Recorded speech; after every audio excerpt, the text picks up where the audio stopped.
Hello बच्चे, कैसे हैं सब लोग। आज हम लोग फिर आए हैं 4 मार्क्स फॉर श्योर सीरीज से एक और क्वेश्चन लिए। ये क्वेश्चन जो है बच्चे हमारा फिर से लिक्विड सोल्यूशन का क्वेश्चन है। ऐसा देखा गया है बच्चों को काफ़ी तरीके के डाउट होते हैं जब बच्चा जो है क्वेश्चन सॉल्व करता है related to mass of ice separated out.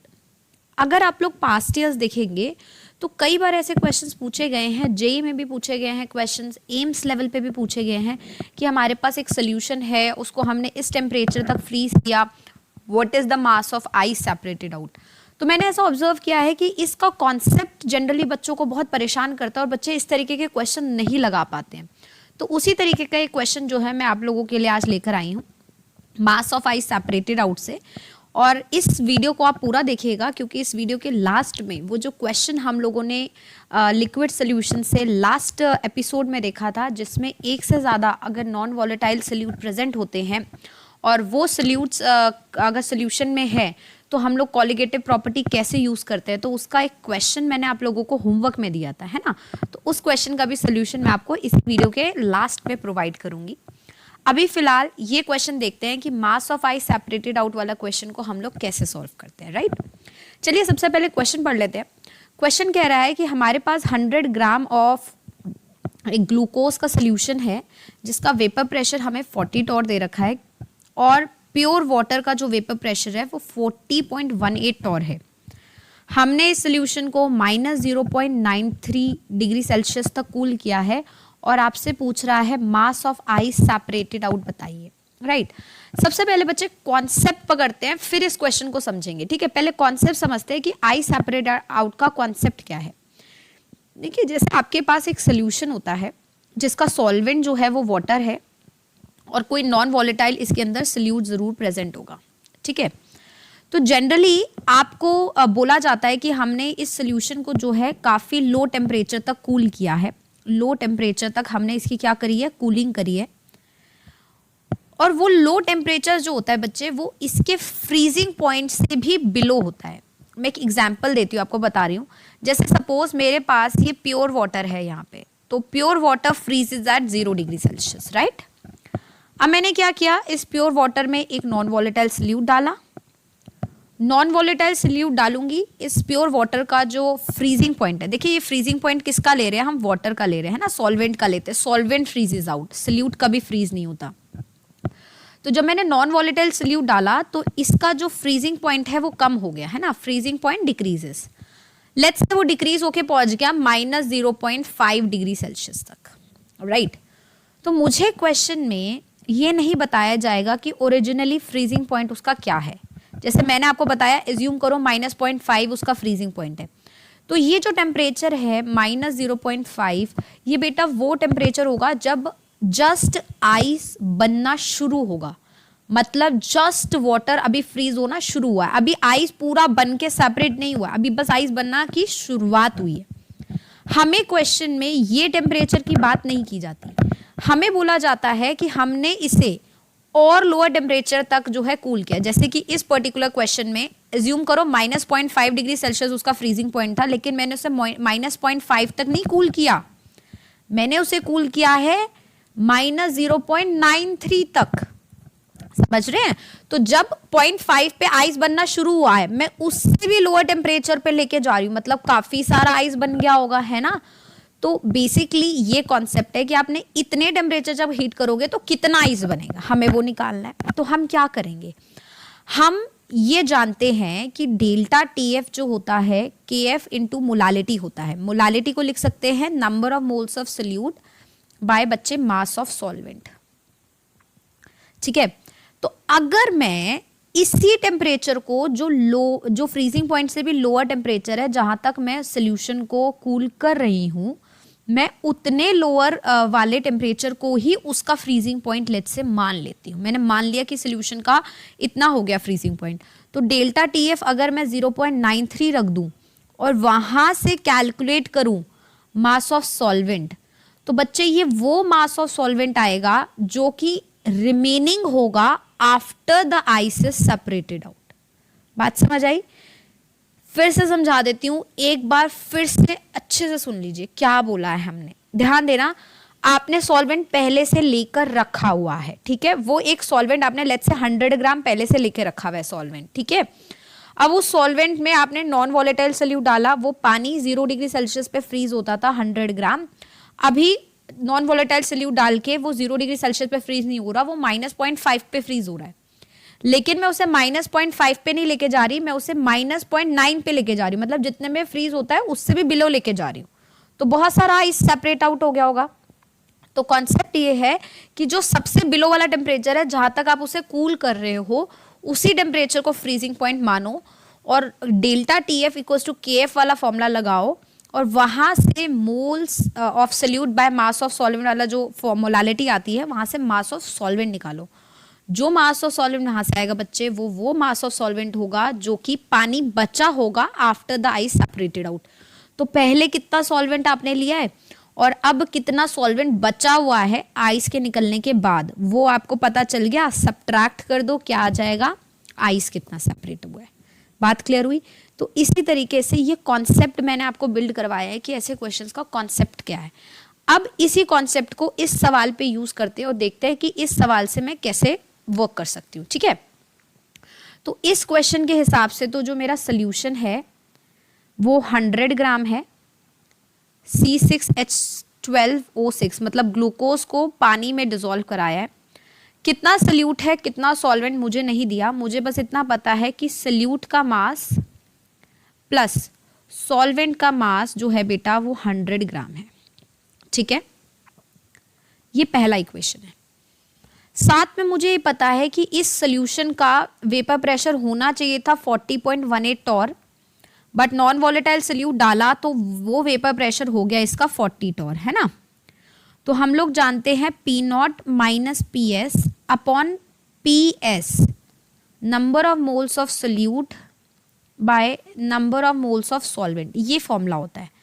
अब आप लोग कहेंगे मैम ये फॉर्मूला कहाँ से आया, कितने बच्चे हैं जो सोच रहे हैं ये फॉर्मूला कहाँ से आया। ये फॉर्मूला यहाँ से आया बेटा, पहले ये भी सुन लीजिए कि ये फॉर्मूला आया कैसे, ठीक है। तो इन केस आप इसमें डाउट हो रही है, क्योंकि आप लोगों ने तो relative lowering of vapour pressure पढ़ा है कि P0 minus PS by P0 जो होता है वो मोल फ्रैक्शन होता है, mole fraction of solute bye number of moles of solute bye number of moles of solvent, right. अब मैं इसी इक्वेशन को बच्चे रिवर्स कर दूंगी तो ये क्या हो जाएगा, जस्ट इसको उल्टा कर दो एक बार। जब आप इसे उल्टा करेंगे तो ये बन जाएगा P0 upon P0 minus PS, right, is equals to number of moles of solute plus solvent के moles divided by solute के moles, right। तो ज़रा इस हिसाब से चलेंगे तो P0 upon P0 minus PS बच्चे किसके बराबर हो जाएगा, 1 plus number of moles of solvent by number of moles of solute, right. अब देख रहे हैं मैंने कुछ नया नहीं किया है, मैंने इसी इक्वेशन को बस थोड़ा सा हल्का सा चेंज किया। अब आप इसमें से 1 सब्ट्रैक्ट कर दो तो number of moles of solute, number of moles of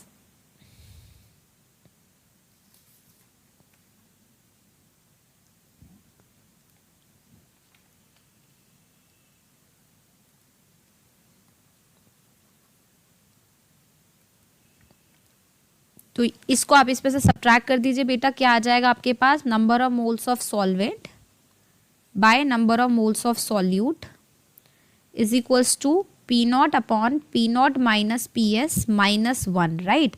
जब आप इसे सॉल्व करेंगे तो ये हो जाएगा PS upon P0 minus PS। तो बस इसी का ही ये रेसिप्रोकल वर्जन मैंने यहाँ यूज़ करा है ना। तो जब आप इसे रेसिप्रोकल करेंगे तो ये हो जाएगा P0 minus PS by P0 PS is equals to moles of solute by moles of solvent, right. तो इन केस आपको ये नहीं पता तो आप देख लीजिए ये कुछ नहीं है, ये exactly relative lowering of vapour pressure से ही हमने ये फॉर्मूला कैलकुलेट करा है। अब बस ये फॉर्मूला मैं इसलिए यूज़ कर रही हूँ क्योंकि मुझे मास ऑफ सॉल्वेंट पता करना है कि इनिशियली मैंने कितना सॉल्वेंट लिया है, और अगर मैं ये फॉर्मूला यूज़ करूँगी तो इसमें ये मास ऑफ सॉल्वेंट डिनोमिनेटर में आ रहा है, तो this can make my calculation difficult, है ना।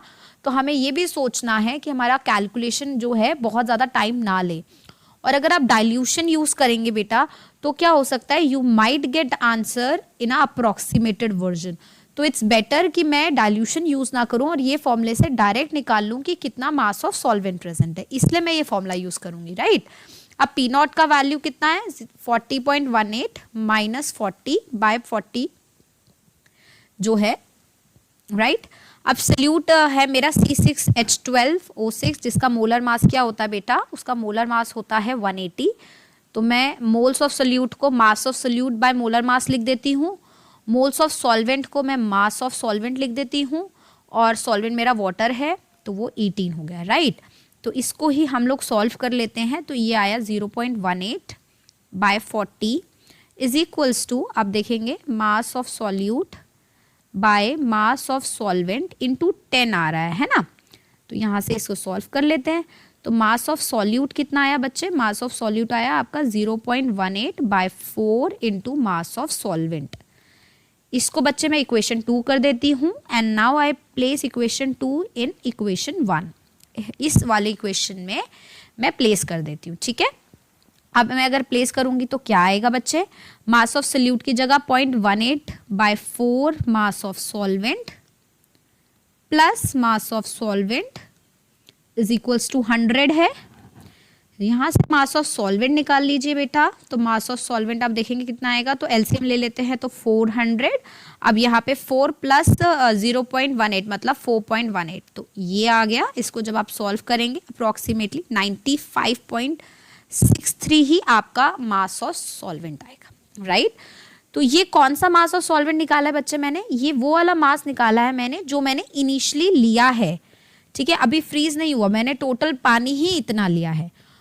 तो सल्यूट कितना है, ग्लूकोज आपने कितना डाला, 100 ग्राम सोल्यूशन है, उसमें से 95.63 हमने ग्लूकोज डाला।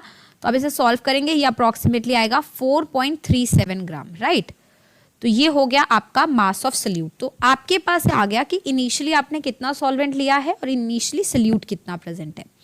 अब वही काम करते हैं जो हम लोगों को करना था, and that was the simple work कि आपको करना क्या है। अब आपको ये चीज़ ध्यान रखनी है कि आपने जिस टेम्परेचर तक कूल किया है, आप उसी टेम्परेचर को क्या मान लो, फ्रीजिंग पॉइंट मान लो, और वहाँ से मास ऑफ सॉल्वेंट निकालो जो कि बचा हुआ है after the ice is separated out, right. तो अब यही करते हैं, let's do one thing, let's use delta TF is equals to KF into M। आप लोग ये समझ रहे हैं, मुझे यहाँ आई यूज नहीं करना बिकॉज ग्लूकोज एक ऐसा सल्यूट है जो डिसोसिएट नहीं होता है ना। तो डेल्टा TF क्या रख देते हैं बेटा, 0 डिग्री सेल्सियस होना था, आपने उसे कूल किया है -0.93, तो डेल्टा TF का वैल्यू हुआ 0.93, KF होता है 1.86 and 2 number of moles of solute, क्योंकि मोलालिटी में मोल्स ऑफ सल्यूट चाहिए, तो मास ऑफ सल्यूट ये है, मोलर मास 180 है। मास ऑफ सॉल्वेंट निकाल लेते हैं, तो मैं इसे W डैश से रिप्रेजेंट कर रही हूँ और ऊपर 1000 का फैक्टर ले रही हूँ। तो यहाँ से हम लोग मास ऑफ सॉल्वेंट निकालते हैं बच्चे। तो मास ऑफ सॉल्वेंट हमारे पास आएगा 1.86 इंटू 4.37 इंटू 1000 बाय 180 इंटू 0.93। तो व्हेन यू सॉल्व इट, ये वैल्यू बेटा अप्रोक्सीमेटली आपकी 48.5 के आसपास आएगी। मतलब इतना मास सॉल्वेंट का बचा है after the ice is separated out. तो ये कौन सा मास है, मास of solvent left after ice is separated, right. Mass of solvent initially आपने कितना लिया था, ये वाला, right. This is what the mass of solvent initially taken है ना। तो this is the mass of solvent initially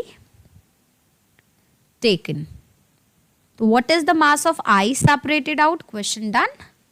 Mass of ice separated कितना हो गया बच्चे, आपने 95.63 लिया था, उसमें से 48.5 बचा है, मतलब समवॉट 47.13 ग्राम आइस क्या हो गया है, सेपरेट हो गया, राइट।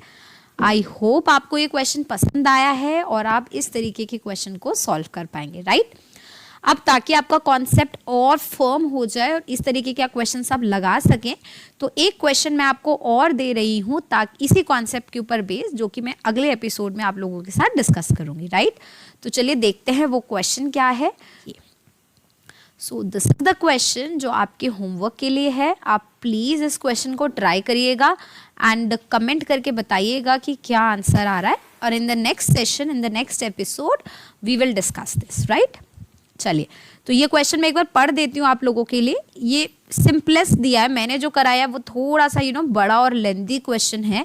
मेरा मकसद ये रहता है कि हम जितना ज़्यादा कॉन्सेप्ट एक क्वेश्चन में यूज़ कर सकें और जितना ज़्यादा टिपिकल हम क्वेश्चन को बना सकें वो हम लोग सीखें, राइट। इसका मतलब देखिए, हम लोग ये नहीं चाह रहे कि इतना टिपिकल क्वेश्चन पेपर में आए। पेपर में आए ना आए मतलब नहीं है ना।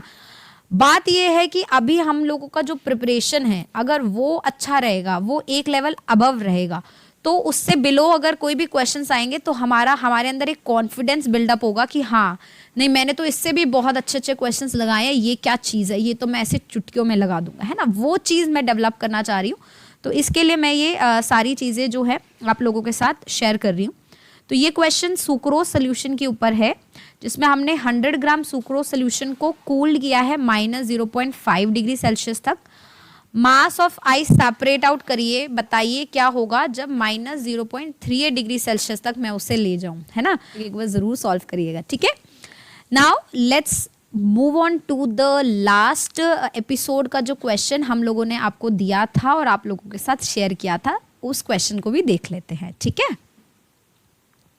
सो वो था बेटा ये वाला क्वेश्चन, दिस क्वेश्चन।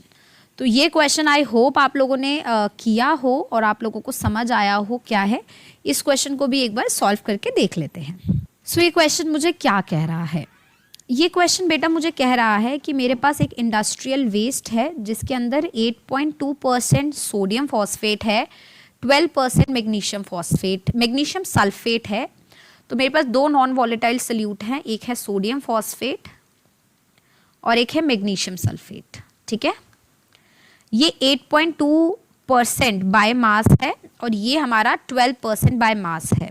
तो पहले तो ये पता कर लो ये है कितना, है ना।